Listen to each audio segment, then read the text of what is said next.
and they happen back to back within less than about 6 hours or so. So we just had that influence hit South America, and there is some historic seismicity for this area in general, and more like this zone right there, and then also in this zone, but specifically for that area, these are the biggest earthquakes that have occurred since at least the year 2000. That's what I set the historic range for.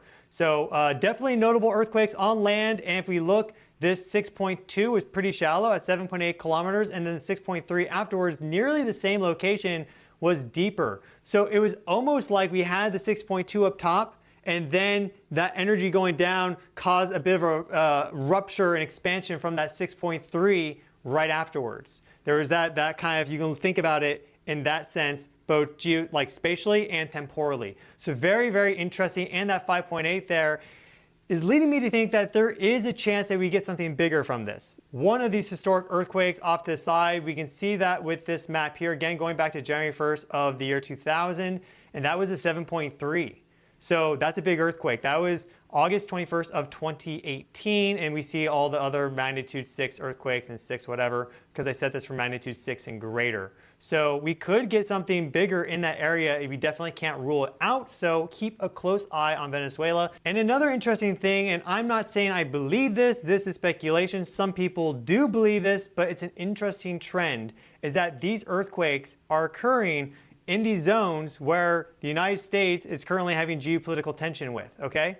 Because we had the big magnitude 8.8 earthquake here right around the time of that visit between Trump and Putin. And there was just a lot of earthquake activity because of that whole tension dynamic building between the two countries. And then we had that visit. And then also there's been a lot of tension between Venezuela and the United States.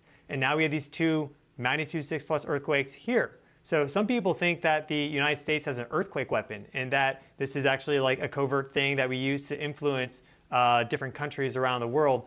I'm not saying that's the case, but I do find it very interesting that there seems to be a resonance between where the Earth is having these earthquakes and where there's also geopolitical tension. And if I had to give my thoughts on that, I'd say that both of them are resonating with a deeper archetypal layer of consciousness and understanding that's manifesting these themes to deal with, and it's really just a result of that playing out. But that is a very interesting thing, that a lot of earthquakes in Russia, now some big earthquakes in Venezuela, both areas that the United States has some geopolitical tension with. And now let's talk about these two new nova explosions, which were just discovered in the past couple of days by Dr. John Seach. He's an interesting guy. He's an astrophysicist, also into space weather, volcanoes, and more. So yeah, cool dude it looks like. And he found these while doing some nighttime astronomy. Here we see his image for